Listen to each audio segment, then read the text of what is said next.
You're listening to an Airwave Media Podcast.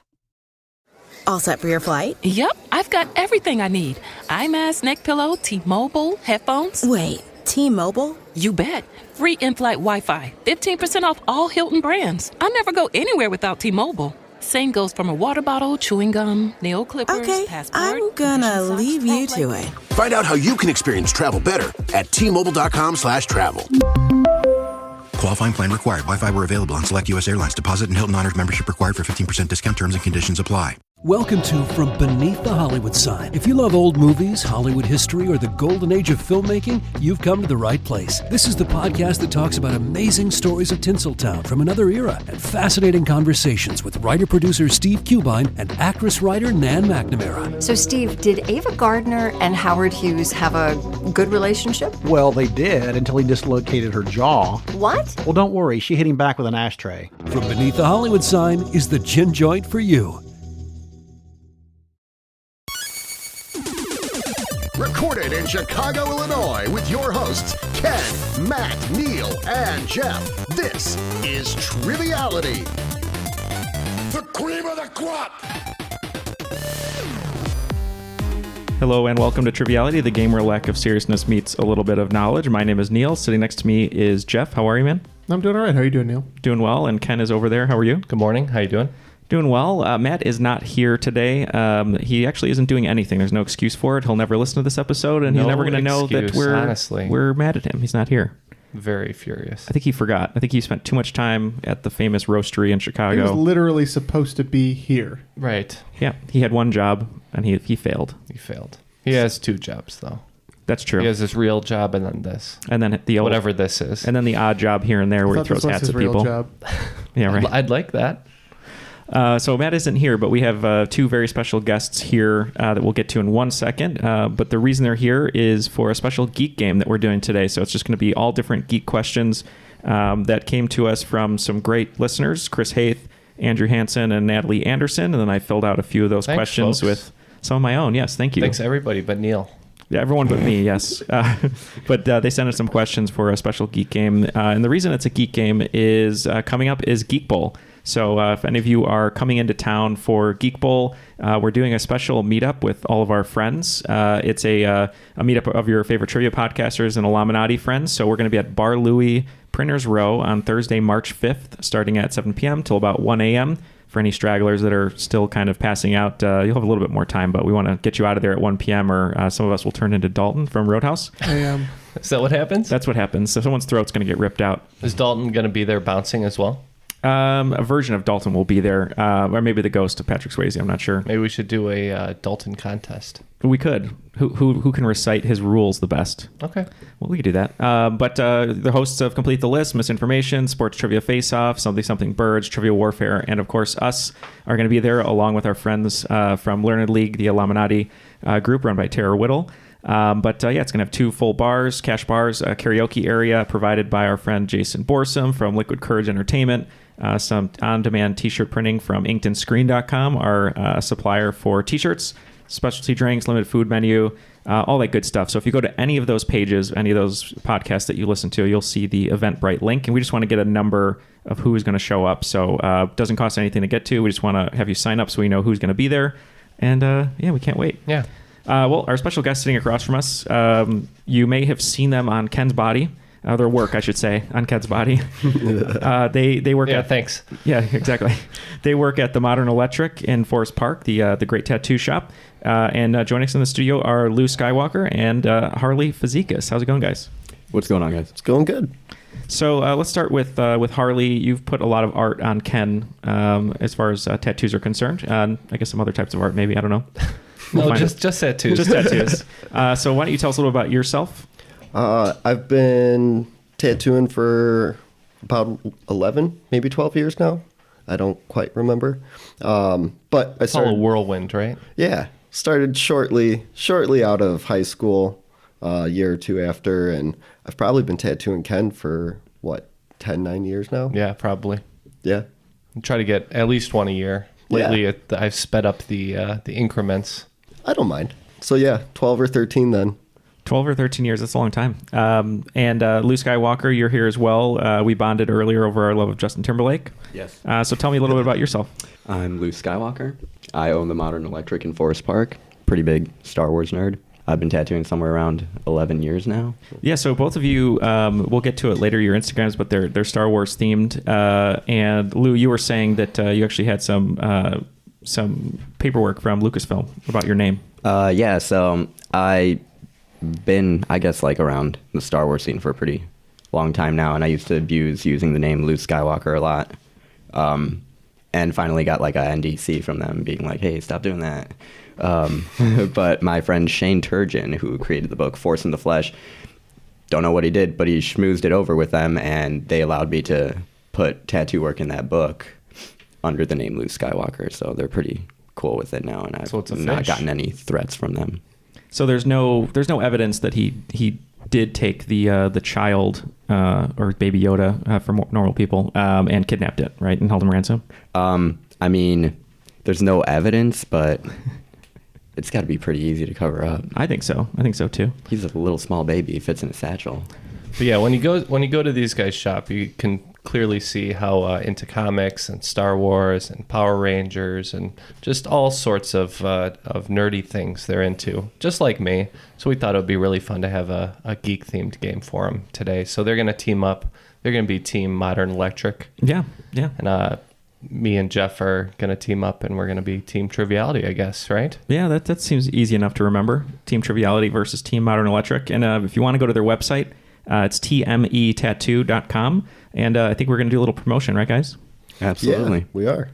So I guess if you're in town for Geek Bowl, or even if you're in Chicago before Geek Bowl, from February 4th, the day this episode goes out, to March 9th, the Monday after Geek Bowl, there'll be a little promotion if you mention Triviality. What are you thinking, guys? We're doing a 10% off your total or sitting or whatever for Harley and I. So if you come in, make an appointment, get a tattoo, you get 10% off. Mention Triviality to get that promotion. Triviality. Yeah, yes. And if you get one of us tattooed on you, we'll show up and hang out with you for the duration. Or our logo, really. Or a logo. Or you just want us to hang out. You know, yeah, we could do that too. And Ken's been trying to convince me to maybe get a tattoo, so maybe I'll get one finally. There you go. I don't know. Other than the one that you have. That I may or may not have. Or maybe touch that one up. Maybe, if I have one. I don't know. We'll see. But anyway, let's throw it to the rules guy to see what the rules are today. He's going to do it as Jar Jar Binks. The rules of the game are simple. 20 questions split into 2 rounds worth 10 points apiece. At halftime, there'll be a special swing round designed by this week's host. After regulation, players will enter the final round with the points that they've accumulated and will have a chance to wager 0 to 30 points on 5 categorized questions. At the end of the game, someone will be named the cream of the crop. The cream will rise to the top, oh yeah. That was pretty solid. Yeah, it's a good impression, really. It was. Maybe we get the guy who did Jar Jar Binks. He's probably on Cameo. Yeah, we could probably get him. Yeah. Let's do it. Minimum, he's on Cameo. Minimum. So yeah, like we said, this is going to be a geek-centric game. A lot of the questions, most of them from Chris Hayth, Andrew Hansen, and Natalie Anderson. Let's see if this game works for you guys. So question 1, it's going to be about The Simpsons. In The Simpsons, a comic book guy translated what piece of literature into Klingon for his thesis as part of his folklore and mythology master's degree? We are just going to lock in with a guess because I don't know, man. I am smart, much smarter than you, Hibbert. I'm going to lock in with like a rant. Dude, you take a guess because I don't know.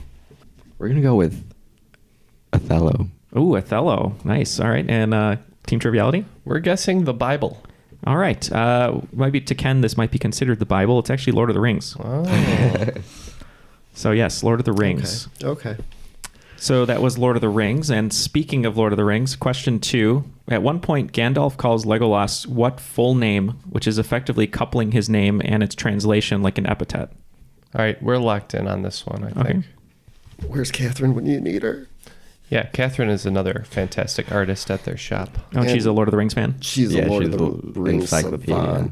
Let's take this opportunity. Who else you got working at the shop right now? We've got Leo Friend. He's our apprentice. We've got Manos Althetakis. He's been tattooing somewhere around like 15 years or something. He did my first tattoo, actually. And then we've got our manager, Alex Jamrosi. Nice. I would happily sit in any of their chairs. Yeah, I think that's a good sign. If any of the tattoo artists or someone you want to get inked by. So, what are you guys thinking? I just I put Legolas squared. Oh, okay. Legolas Squared? Yep. That's pretty good. That's a good band name.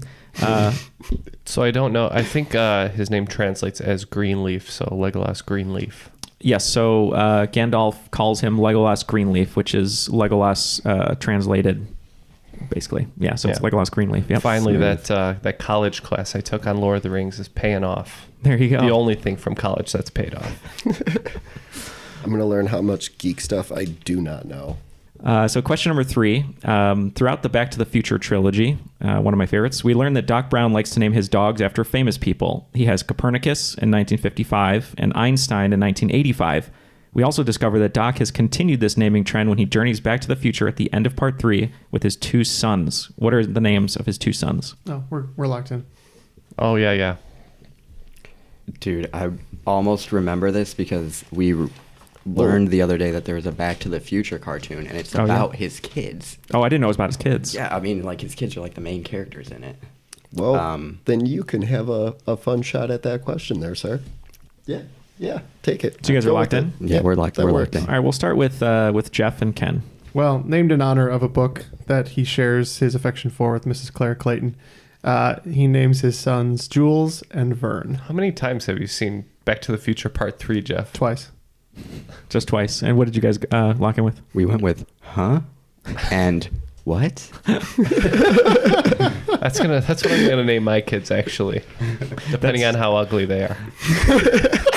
That's a really smart naming there. Yeah, Jeff is correct. It is Jules and Vern, after Jules Verne. All right, so we'll just move right on to question 4. Hopefully get you guys some points here. So speaking of the name Jules, it's the affectionate nickname given to character Juliet O'Hara, detective of the Santa Barbara Police Department and partner of Detective Lassiter, in what television series that has spawned 2 television movies after its initial run? And many times the lead character puts his fingers to his temple, pretending to know what the answer is. I think I do know it now. That is definitely not right, but go with it because I grew up on that. So, what's your answer? We're going with Walker, Texas Ranger. Ooh, classic. It's going to be remade with Jared Padalecki coming out soon. Yep. Wait, are you serious? Yeah, so Jared Padalecki. Good old Sam Winchester. Yeah, from Supernatural. He wanted to do a show in his home state of Texas, and he's going to be in the reboot of Walker, Texas Ranger. So as for us, we actually didn't write anything. Psych is correct. We guessed Psych. That's right. Psych. That makes sense. Sean Spencer. Yeah. I've never even heard of that in my life. I've never watched that. A lot of geek references if you like that. I think a lot of very quick-witted jokes and impressions and whatnot.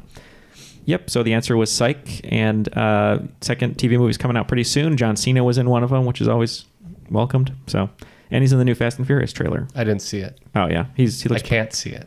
You can't see it? Well, yeah, you're just gonna forcibly not see it. He was on the poster, but like you said, you couldn't see him on the poster either. So, question number 5: during pre-production of the 1978 TV series The Incredible Hulk, Bruce Banner was considered too alliterative of a name by the TV executives. What was his name changed to? J. Jonah Jameson. Peter Parker. Peter Parker. Peter Porker. Peter Piper picked a peck of pickled peppers. You can do that, but you can't say about it. All right, we're locked in. You're locked in? So what are you guys thinking? So it wasn't Bruce Banner. I didn't know they ever changed his name. David Banner.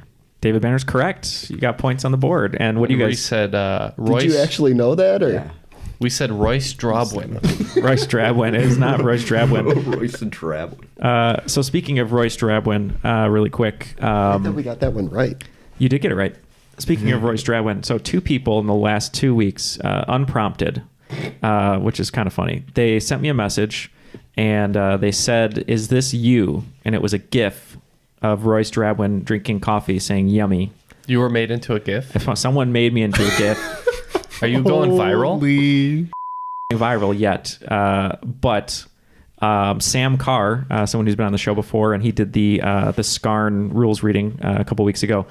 He texted me and he goes, "Is this you?" And I was like, "Yeah, how did you find it?" He goes, "Oh, I found this GIF and my wife sent it to me and she said, And I said, oh, that's Neal? And she goes, Neal who? And he goes, oh, from Triviality. What? Yeah, so random. Oh my God. So apparently if you type yummy into Giphy, it pops up. So holy crap. Yeah. I'm going to send this all the time. It's this creepy character I did. You guys will probably enjoy it. But all right. So at the end of the first 5 questions here, little score recap. You have how many points, Jeff? 3? 30 points. All right. And you guys have 10. So it's not too much of a climb. Very nice. All right, so speaking of the Hulk, we talked about David Banner. In one of Marvel's What If series, Hulk and She-Hulk get married, and their lives become much like those on I Love Lucy. Why would this be bizarre? Okay, I think I know. Is it okay if I lock in? We're locked in. All right, let's start with Team Modern Electric first. It's because they're cousins. All right, and Ken? Oh, that makes more sense. we said because they're from different Marvel universes. But they are correct. And those can never cross over, as we know. As Matt always likes to say, a rule he wished was still instated. They're first cousins. So come on, throwing Matt under the bus like that. You don't show up. This is the consequences. Yeah. So yeah, they are first cousins. So that is points to Modern Electric. All right. So question 7. This actress and former television and newsroom personality released a book in 2010 entitled Suck It, Wonder Woman, The Misadventures of a Hollywood Geek. What is her name? So we're locked in. All right, so feel free, you guys can talk out loud if you want to each other. We're locked in with, yeah. Oh, you got a guess? Just a random. Okay, what's your random guess? Amy Poehler. Ah, good guess. Good guess. She's on that news show on Saturday Night Live. That's a good guess. We're going to say Linda Carter, who I think played Wonder Woman. She did.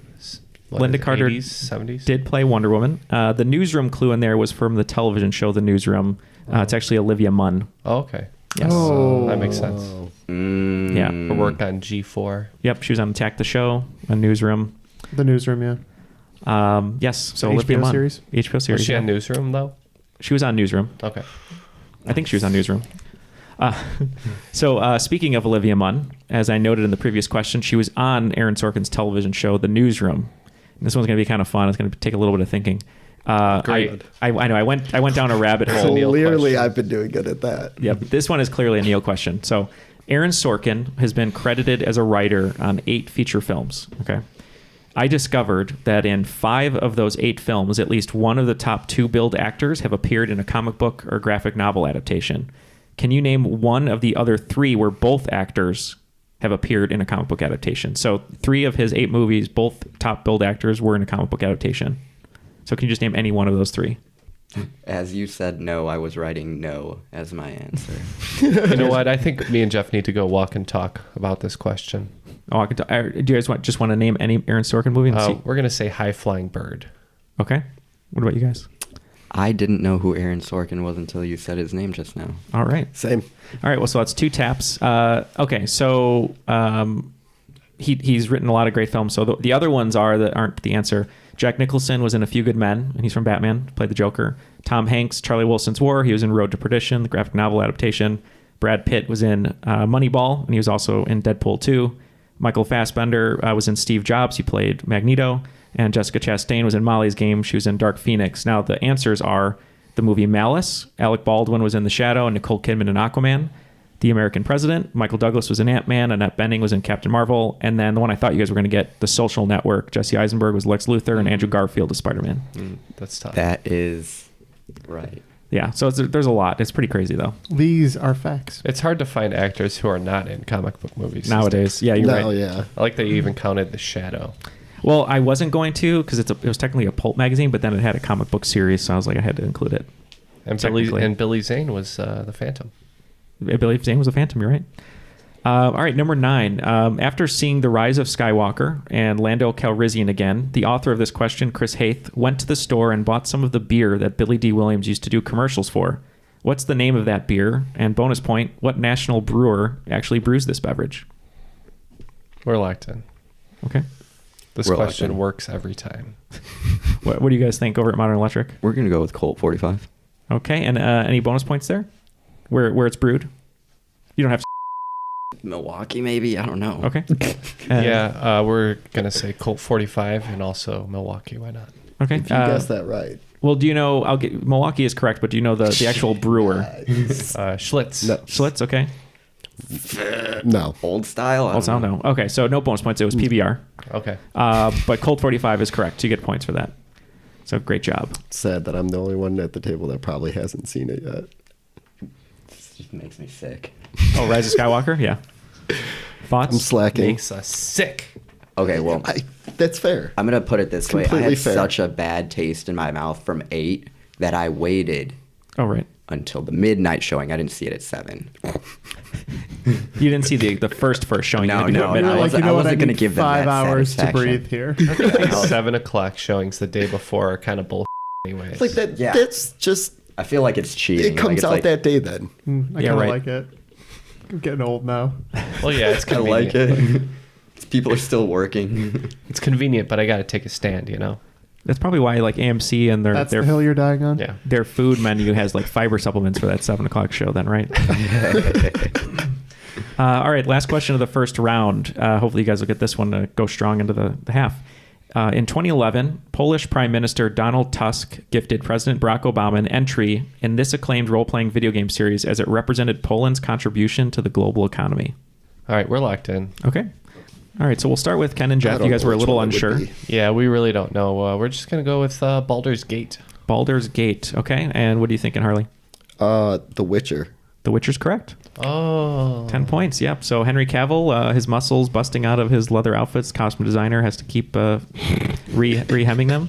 So the books are... the books are Polish. Polish, okay. Yeah, That's the only reason I knew. Yeah, and that was the clue. So apparently the game developers came to the author and said they wanted to make a video game, and he thought it was not going to make any money whatsoever, and so he just took a one-time fee instead of a lifetime percentage, and it ended up making a ton of money. But now he's okay because he's got the Netflix special, series and all that. So, all right. So let's get a score recap going to the half. Looks like Team Triviality has 40 points, and you also have 40 points. Got 40. Look at That's that. all. That was almost all Lou, though. That's all right. Lou's on it right now. I He's contributed feeling with it. 1. Lou is feeling it. And I think you guys are going to get a lot of points in this the swing round. But before we go to the swing round, Jeff, we've had some great uptick in Patreon support recently, which has been awesome. So can you talk a little bit about what it means to us starting this new year in 2020 that so many new people, new names that we aren't familiar with are joining the fray? Yes, thank you so much to our patrons for their direct support for our show.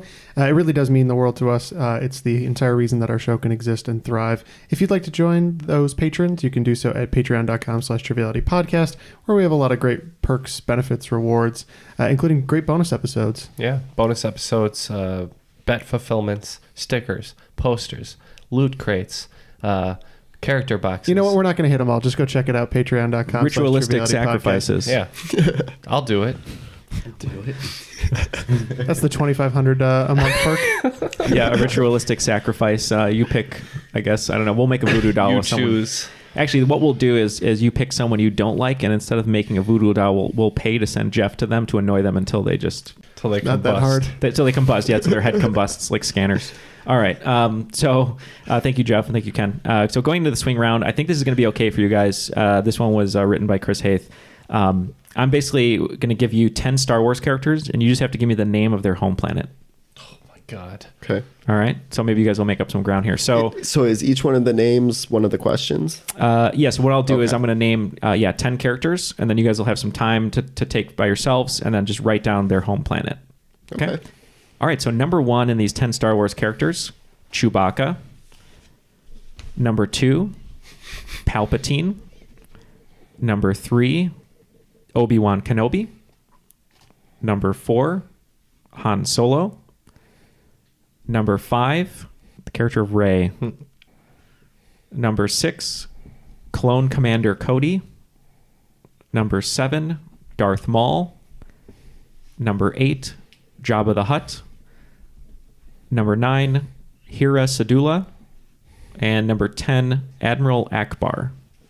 So we're just looking for the home planet of those characters. And feel free to take some time, and we'll be back with your answers. All the answers have been locked in, so let's see if we can get some extra points here for both teams. Let's start with Team Triviality. We're looking for the home planets of these 10 Star Wars characters. So number 1 was Chewbacca. Yeah, I believe in the native language it's pronounced but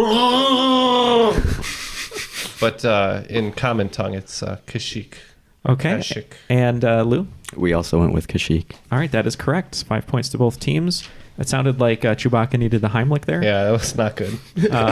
Or was drowning, one or the other. Number 2 was Palpatine. I can't do it, you know. That's okay. Oh, that was pretty good. That was pretty good. There you go. You guys are all better at it than I am. I'm not even going to try. I'm just going to cut those out and put it where my impression is. Lou and I are just going to go make some Chewbacca fanfic and an audio version. Only Wookieese. Yeah. All right, Palpatine. We're going to say he's from the planet without Palpatine. Okay. No pulp. No pulp. No pulp. All right, and Lou? We're going to go with Coruscant. And the answer is Naboo. Really? That was... Yeah, so you guys said it. You said an N. Yeah, and I know. I said Naboo. And you were like, no. Shut up, Harley. That's all right. So did Naboo have multiple senators in the delegate? I don't know. I know E.T. was one branch. He was one of them, yeah. How does this work? I don't know. What is it? He's in the council. There's like a whole like little pool of ETs. Yeah, I think there's like 3 or 4 of them. Yeah. I feel like they wouldn't get any bills passed because they're too nice. They would just kind of go along with everything. They're really good at communications, though. So That's maybe. true. That's true. Yeah, that's right. All right, number 3 was Obi-Wan Kenobi. Team Triviality? He's from Scotland. Okay. All right, and Lou? We're just gonna go with like the episode 4. He's on Tatooine. We don't know where he's from. All right. Well, the answer, I don't know what it means, but it sounds to me like probably a username of a famous television personality, but it's Stu John. Stu John. So it's John Stewart's AOL email. Stevens. Maybe we'll Stu John Stevens. Get that one. Maybe we'll find out about that in the new series that's coming out. There you go on Disney Plus. We absolutely better. Today's episode brought to you by Disney Plus. Thanks, guys. All right. They have all of the money, Neal.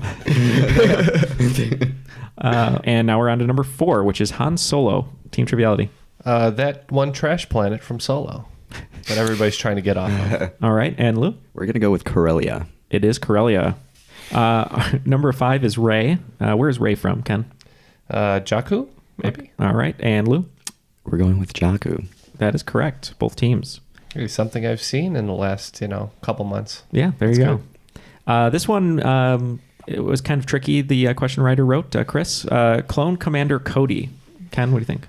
Since he's a clone, think of sheep. So we said Dollywood. Ah, Dollywood. Okay. And Lou? We went with the clone planet Camino. And that was the trick. They're all made on Camino. All the clones. Dolly Parton Challenge, Ken? Do you know what that is? Are you going to do it? What? The Dolly Parton Challenge? I don't know what that Good is. old Llama It's Sue. like you do a picture of what you would be on Facebook, Twitter, Instagram, and Tinder. People have been doing it. No, I'm good. Okay. Number 7, Darth Maul. Where's Darth Maul from, Ken? The land of the points. All right. Land of the points. And Lou? I was having trouble with this one, so I just went with Korriban. It is not Korriban. Is it Dathomir? Dathomir. Yeah, it is Dathomir. Because of the Night Sisters. Yeah, I couldn't remember. Yeah, those Night Sisters. Gladys Knight and the Night Sisters? So there's the Knights of Ren and then the Night Sisters. That's what they were, it's like right? these witches that use force magic. Oh, wow. And like I actually knew this answer because I just played the new Star Wars video game, and it's like a main planet, and they're all on that planet. Why do they have That's a where series? Ventress comes from, too. They expand on his story a lot in Clone Wars, actually. Oh, do they? Yeah. That sounds pretty cool. Night Sisters? Sweet. Number 8 is Jabba the Hutt. Ken? Oh, now I'm second guessing, but Tatooine? Okay. And Lou? Hutta. Yep. Nal Hutta. God. Nal He Hutta. lives on Tatooine. Not to be confused with Niall Horan of One Direction. Yes. Yeah. All right. At least I was halfway there. So that is points to Modern Electric. 2 left here. We got number 9, Hira Sadula. What do you think, Ken? I don't know who that is, so I said Naboo. Okay. And Lou? We went with question mark, but now I'm just going to say Nar Shaddaa. Nar Shaddaa. It is actually Ryloth. Never heard of that planet. Neither have I, so we're in the same boat there. And last one of the swing round, Admiral Akbar. This question is not a trap. Ken, what's the answer? Yeah, Trap 7. Trap 7. All right, and Lou? We're going to go with Mon Calamari. That's right. It is Mon Cala, that's right. All right, following the swing round, it looks like Team Modern Electric took a lead there. So they're at 70 points, and Team Triviality is trailing behind at 50, so still a close game. Yeah, this is more like it. Yes, so I think that maybe the tides will turn here. Number 1, according to his daughter Mika, what legendary actor who appeared in many of the films that inspired George Lucas to create Star Wars turned down the roles of Obi-Wan Kenobi and Darth Vader because he worried the films would look cheap? Okay, I'm going to lock in. Okay. So feel free to talk, guys. What are you thinking on this one?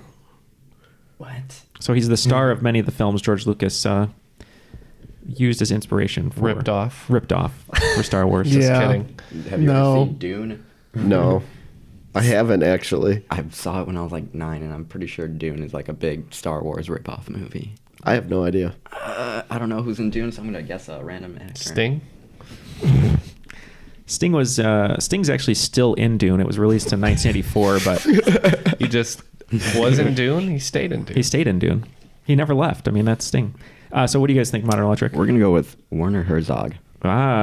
Every hair on my head they call Kinski. I want to see the baby. I want to see the baby. Or the child. What does he say? Whatever. I'd like to see the child. We are going to say Toshiro Mifune. It is Toshiro Mifune. That is a wild guess that I would have never known. So, yeah, Star Wars is inspired by a lot of Kurosawa films, and Mifune was Kurosawa's guy. Yep, he was the Leonardo DiCaprio to his Scorsese. Just makes me think of Mustafar. So Hidden Fortress is the one that he kind of took a lot from, about a princess whose kingdom was Isn't destroyed. there a French film he borrows heavily from, too? Oh, there's a lot, yeah. So number 2, speaking of Mifune, in 1961, he played, famously, a nameless Ronin stuck between rivals in a film that was clearly remade in 1964, also featuring a nameless character stuck between rivals, which was once again remade in 1996, but that time the character was called John Smith, but at least the original writers were credited. For 5 points each, can you name any of those films? They're all basically the same movie. We're locked in. Okay. So basically... The Last Samurai? Yes. So you can name up to 3 movies. We're going to say The Last Samurai featuring Tom Cruise. Okay. All That's right. the only one we're going to name. Put The Last Ronin, too. And The Last Ronin, because... If we take nothing, we'll get it wrong either way. Yeah. Okay. So, more words, the better. The Last Ronin and Last Samurai. And Ken? All right, we are going to say Yojimbo, Fistful of Dollars. And I think the Bruce Willis one was called this... It's called The Sixth Stand, Sense. maybe? Sixth Sense. The Stand? The Stand. Okay, so you're going to get 10 points on that. So it was Yojimbo 1961, and then they remade it into A Fistful of Dollars with Clint Eastwood, the first of the Spaghetti Western trilogy, and then the last one is called Last Man Standing. Last Man Standing. We had I the knew last it had part. I had Stand in it. yeah, we got the last right. So at least that's 0.5 points. 10 points to you 10 guys. points. All right. So it's so funny you were talking about Dune. So question number 3. As we all eagerly await Denis Villeneuve's film adaptation of Frank Herbert's novel Dune, the original film adaptation from 1984 that we just said Sting is still in, featured an original soundtrack primarily composed by what rock band who was recently had a resurgence in fandom due to Weezer and drunken karaoke performances? You guys are locked, you think? Yeah, we're locked. All right, what are you thinking, Lou? We're going to go with Toto. All right, and Ken? Yeah, Toto. Toto is correct. So I was in a bookstore and I heard this music and these guys were talking about Dune, and I had to look it up, and I was like Toto. Hear the sandworms crying in the night. with an appearance by Sting. Yeah. So it is Toto. That's correct. Great job, guys. So we're getting some points here. All right. So number 4. Speaking of Toto, the song I was referencing was Africa, obviously, where you would find the fictional country of Wakanda, the home of the first black superhero in mainstream American comic books, Black Panther. He was not, however, the first African-American superhero in mainstream comics. That title belongs to this character. All right, we're going to lock in. Okay. We're going to guess the Falcon. Okay. And Team Modern Electric? We're going to go with... Go with Blade. We're going to go with Blade. Blade is a cool character, great guess. But introduced in Captain America number 117 in 1969, it was Falcon. Right. Yep. So a lot of people will say Black Panther first, but technically he's African. So the first African American superhero is Falcon. All right. Look at you guys. I know they're on a little bit of a roll here. I was going to say they're on a roll. Number 5, popularized by the game Portal. This catchphrase is often used to convey the message that a promised gift is being used to motivate without any intent on delivering. We're locked in. All right, Ken. I actually never played Portal. Jeff was a little excited there. I love this game. But let's start with Modern Electric on this one. We're going to go with The Cake is a Lie. All right, and Team Triviality. Yeah, we went with The Cake is a Lie. And points to both teams. I have This Cake is a Lie, but I'm going to give you credit because I have no idea. Never played Portal. Never played it. Yep, I haven't either. My wife played it. I just know it peripherally. And then she went in a portal and she disappeared, or she's still around? Well, the cake's a lie, so. Okay. All right, after 5 in the second round, the tables have turned once again. So Team Triviality is now at 100 and Team Modern Electric is at 90. So very tight game going into the final 5 here. Yeah, we do what we must because we can. Very philosophical, Jeff. Number 6, we just talked about the cake being a lie. Speaking of cake, the first single off their 2001 album, Comfort Eagle, was used as the theme song to the television show Chuck. What was the name of that song? Yeah, give me a sec. I think we're good, though. I was just making sure that was so the actual quick time. anecdote. Pretty sure it is. For the longest time, I was like, wow, I really like Beck. Yeah. And then I realized I didn't like Beck at all, and it was just Cake. I'd been listening to Cake, and I thought it was Beck the whole time. Just love the trumpet. Yeah. So to answer number That one 6, really went the distance we're going for to you? say, I don't know. I don't know. Okay. I think that probably happened to a lot of people with Cake and Beck. It's like all one syllable, and they kind of sound the same, except I was like, oh man, yeah, the Beck's really cool. And then it turns out every good Beck song was just Cake. It was never there. And Yeah. if Cake is never there, you son if of Cake a are gun. Scientologists, then it's really, really the same. Right. So we were kind of debating what this song was actually called, but we think it's just very descriptive in that he wants a girl with a short skirt and a long jacket. The outfit Matt is wearing right now as he roams Chicago, short skirt and long jacket. That's correct. Nice. Yeah. So 10 points to Team Triviality. Number 7. Boom, ba-ba-da-dum. Yeah. Number 7. In this novel, genetically engineered wasps, known as tracker jackers, are one of the many obstacles characters have to face in order to survive. I know this one. Like you said, mechanical wasps. Locked in. Genetically engineered wasps. Genetically. Mm-hmm. Maybe Is this a Hitchhiker's one? let's go with I it. feel like we get a lot of those wrong. It sounds like a Hitchhiker's thing, maybe. Sure. Okay. All right. Team Triviality is going with Jeff's favorite pastime, hitchhiking. And what do you got, Harley? Hunger Games. It is the Hunger Games. Oh, Yeah. it is. I was also thinking Ready Player One, but as we just found out, that was also wrong. That's right. And if I remember the character of Glimmer, I think she had the nest dropped on her or something, and they stung her so many times she died. So Nice. Hunger Games. Just like Macaulay Culkin. I binged right. those movies in a weekend and forgot everything about them. Good. All right, number That's 8. Speaking of hunger, before he was the herald I and skipped breakfast, you know. Did you skip breakfast? Yeah. You're doing okay though. Speaking of hunger, before he was the herald harbinger of death for the world eater Galactus, what was the name of the Silver Surfer? And bonus point if you can name his home planet. I don't know that. And the worst thing is we just, like, a couple days ago put on the, 1995 Silver Surfer TV show, and it all, tells you that information within the first 9 seconds of That's what the show. best thing about 90s shows was. It told you the whole story and the So theme much song. exposition. But the thing is that there's a microphone in front of your face now. I know. Well, you always So say the microphone. It sucks the information does. right out of your head. We're locked in, by the way. You're locked in? we're locked in. Okay, let's start with Modern Electric. Yeah, I don't know. I thought his name was like Duran or something like that, but maybe not. Okay, you're pretty close. Team Triviality? Matthew McConaughey.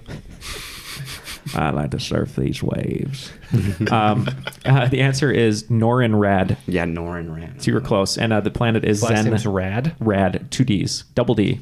That's extra rad. Yeah, That's extra rad. He surfs, bro. Yeah, he surfs, man. Zenla is the planet he's from. Because on this planet, everyone's Zen. Always feels zen when I'm driving my Lincoln. Well, that's the thing about this planet that I love. So we had a funny thing. We were all watching. Ken was there. We were watching The Lincoln Lawyer, and I've been reading the Lincoln Lawyer novels actually, which are really great. And anyway, so the synopsis of the novel is he does most of his business exclusively from a Lincoln, the back of a Lincoln. And we're watching the movie. That's not true at all. He's hardly in the Lincoln in the movie. In the book, he is. It's just his car. And so I wanted to go on Amazon or somewhere and write a review that said he is not exclusively doing business out of the back of his Lincoln in this movie. Misleading title. Very misleading. 2 out of 5 stars. 2 out of 5. Not enough Lincoln. All right, number 9. In the Doctor Who episode Partners in Crime, the Doctor and his companion Donna Noble encounter vaguely humanoid blobs of fat. The small white aliens are named for this tissue or related name for fat. We're locked in. I see it in my head. And I know it's a... They're very cute. They are. Little things. And Porgs? Hot take. Catherine Tate is David Tennant's best companion. Oh, a lot of people didn't like her when she was cast. So, the Amphor Mm-hmm. Oh, is that your answer? Yeah. Close. Jeff? We're going with the adipose. Adipose. I knew it was an A. Adipose. You were there with the A. I was. So yeah. I can see their little faces too. I know, they're so gross. They're like little dittos. Yeah, that's literally what they are. Yeah, it's like a weight they're loss. flesh colored. They're not like pink. Yeah, they're just not like, pink dittos. Named for adipose fat tissues. Yeah, people are taking a pill to like lose weight, and these like little like cuddly creatures come out of you as your fat leaves you. Wow. Yeah. I've been watching a lot of Dr. Pimple Popper, so I was like, it's like are living they lipomas? liposuction. What are they? It's kind of like that, but it just walks around instead, and it's very cute. Is that what those things are that I've seen crawling around the gym? Probably. The adipose, yeah. They look like little tiny Stay Puft Marshmallow Men with no sailor hat. I just tell you, keep on going. You're doing great. Keep on fighting the good fight. Those are the adibros. Last question. This one isn't really geek related, but I hope you guys can get it. I don't know if you will. Speaking of The Who, I was like a little bit of a L'chaim there. I was in Fiddler. I remember L'chaim, The Who. Speaking of The Who, a track they released on their 1967 album, The Who Sell Out, features a rite of passage song where two teenage brothers decide to do what in order to become men. No word if Ricardo Montalban's Mr. Rourke was involved. Okay, we're just going to lock in here. Okay, so what is the song about? They're doing something they think is going to be a rite of passage as teenage boys. All right, looks like both teams are locked in. I know this isn't really a geek question, but let's start with Modern Electric. What did you think? Stay or go. Stay or go. Okay. All right. And Ken? Play some pinball. Oh, wow, that's also a good It's a guess. rite of passage, you know? If find a dead body. That always makes you grow Find up. a dead body. So the teenagers in this song didn't do so well for Jerry O'Connell. They would have gotten a much better deal at the Modern Electric during Geek Bowl here because they got a tattoo. What? So if you want to be like Roger Daltrey and Pete Townsend, go to Modern Electric, get a tattoo. And there's great lyrics there. It's like, I got mine with a naked lady. He got his with the word mother. My dad beat me. It's like crazy. I'd kind of like to be like... That's crazy. I'd kind of like to be like Keith Moon, because he's dead. So much editing in this episode. Jeff is like Keith Moon because every time we record 3 games in one day, we have to carry him off of his drum set because he's passed out. I may do for the end clip a super cut of all the inappropriate stuff out of context. That's funny. That would be Make great. it like a secret track. Make the podcast go on for like another hour. 2 with hours. Just silence. It's in reverse. Going into the final round, it looks like it's still a tight game, but Team Triviality has a slight lead with 120 points and Team Modern Electric with 100. So here are your final categories. You guys can wager 0 to 30 on these. Category number 1, The Penguin. Category number 2, Two-Face. Category number 3, Harley Quinn. Category number 4, Bane. And category number 5, Red Hood. So those are your categories. So think about your wagers and we'll lock those in. Okay, the wagers are locked in. So let's get to these questions. Number 1 was in the category of The Penguin. And since Matt is not here, pretty much none of these categories are going to really matter to the actual question. Question 1. Finnish-American Linus Torvalds is the creator of what platform that features a penguin named Tux as its mascot? Number 2 is in Two-Face. Harvey Dent has saved $50 away to contribute to our Patreon at patreon.com/trivialitypodcast. God bless him. But Harvey Dent has a passion for betting, like Matt. So he decides to bet that $50 on Han Solo's chances to successfully navigate an asteroid field in A New Hope. Considering the American odds that Han doesn't want to hear, how much money is Harvey Dent going to get in a payout to donate to our Patreon? Number 3, in the category of Harley Quinn. Harley Quinn may be the clown princess, but this character is the princess of Fire Mountain and the daughter of the Ox King, and also happens to be married to Goku in Dragon Ball Z. Number 4, in the category of Bane. Bane is known for his strength and power. The American version of Power Rangers was loosely based on what Japanese television franchise? And number 5, in the category Red Hood. To date, there have been 5 people that have donned the name of Batman's Robin. Excluding Carrie Kelly from the Elseworlds, can you name 3 out of the 5 of them? All right, and we're going to let these guys talk it over, and we'll be back with the answers. The answers are locked in, so let's get to these questions and see how this is going to shake out. So number 1 was in the category of The Penguin. Finnish-American Linus Torvalds is the creator of what platform that features a penguin named Tux as its mascot? Let's start with Team Triviality. Yeah, we think it's Linux. Okay, and Team Modern Electric. We're going to go with Men's Warehouse. And we bet 15 points. 15. And we bet 10. All right, and the answer is Linux. That's correct. All right, number 2 was in Two-Face. So this one was kind of a little bit of a math and betting problem.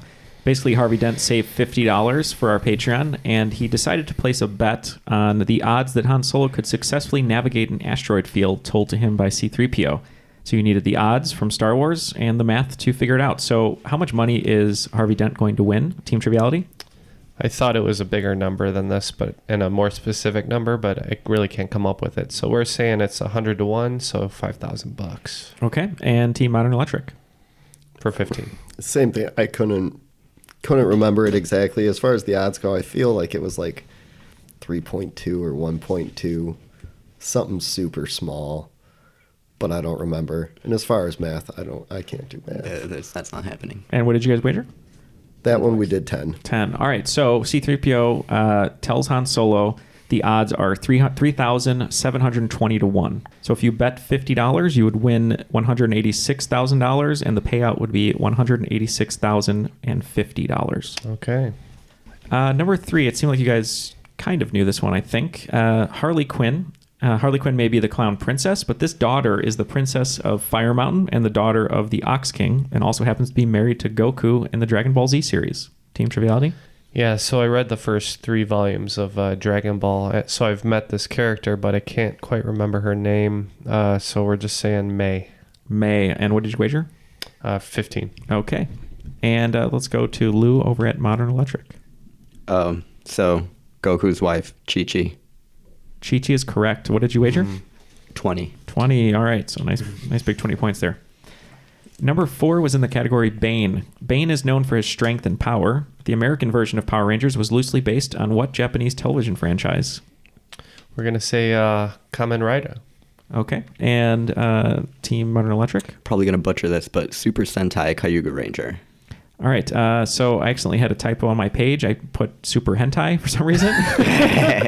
But Super Sentai is correct. And what did you wager? 30. 30. All right. What is hentai, Neal? Can you explain it to me? What is super hentai? I don't want to know. Will you tell me when I'm older, Neal? Yeah, I'll tell you when you're older. We'll do it on an After Dark episode. All right. And the final question was actually a Batman question, even though all of these were Rose Gallery members. To date, there have been 5 people that have donned the name of Batman's Robin. Excluding Carrie Kelly from the Elseworlds, can you name 3 out of the 5 of them? Team Triviality. We're going to say Dick Grayson, Neal, and Matt for 15 points. For 15 points. And Team Modern Electric. So, quick anecdote. Robin is my favorite comic book character because he's just like Batman, but he's a little kid, and he's not absolutely tortured by the death of his parents. So, in order, the first Robin is Dick Grayson, then Jason Todd, then Tim Drake, then Stephanie Brown, then Damian Wayne. 100% correct. And what did you wager? 30. Ooh, big swing there. All right, so let's tabulate these scores. I think it's going to be pretty close here. All right, well, don't call it a comeback, but it looks like the game changed hands one more time. So Team Triviality ended with 75 points, and today's cream of the crop, Modern Electric, with 160 points. The cream of the crop! Nice game, guys. Very nice. That was all Lou. Just dunking on him. Not me. Good job. Yeah, great final round there. So everyone can find you guys at tmetattoo.com. We also know that you have some Instagrams they can check out your artwork on. So you want to start, Lou, where can they find you? My Instagram is at Lou_Skywalker. Okay, and Harley? Mine is at har_wars_tattoo. Awesome. Well, check them out on Instagram. Check out their artwork. Ken likes to show off his tattoos. They always look great. So you guys are not going to be disappointed. Modern Electric is in Forest Park. If you're coming in for Geek Bowl or you're local to Chicago, get 10% off of your sit-in appointment with them if you reach out between February 4th and March 9th. Any last words, guys, before we let you go? We had a lot of fun. Yeah, it was a good time. Yeah, thanks for doing it. I learned how much nerdy stuff I don't know. I realized I just know the worst nerd things. The most useless. Oh, that's all right. You guys did great. You ended up being victorious today, so that was good. Jeff and Ken, any last words from you guys? We'll see you guys soon. All right. I'll be in the Absolutely. shop. Sounds good. For my Super Soaker. Yeah. That's what, like 2 weeks? Yeah. Something like that. Something like that. Is that a It's tattoo? coming up soon. Mm-hmm. Are you going to get like the green Super Soaker? Mm-hmm. Ooh, nice. Classic. Amazing. Maybe I'll join you guys there and get my first tattoo, possibly. Maybe. Maybe. So before we let you go, one more time, we're doing our party at Bar Louie Printers Row, Thursday, March 5th, starting at 7 p.m. Just go to the Eventbrite link you can find in all of our private groups. Whether you are a listener of Triviality, Complete the List, Misinformation, Sports Trivia Face-Off, Something Birds, Trivia Warfare, or a member of the Illuminati. Lots of fun to be had there. We can't wait to see you all and for you to hear the music provided by our friend Jason Borsum at Liquid Courage and the on-demand t-shirt printing from inkedonscreen.com. Be there or be somewhere else. Correct. Less fun. And it's okay to be square, as Huey Lewis taught us. So if you want to be square and come, it's all right. So for Jeff, Ken, not Matt, who decided not to come. Yeah, Matt. Harley and Lou, my name is Neal, and that was Triviality. The best commentary of all time, I think, might be Arnold Schwarzenegger for Conan the Barbarian, because he's really drunk. And he's like, I beat up this guy, and I beat up that guy. I thought that was Total Recall.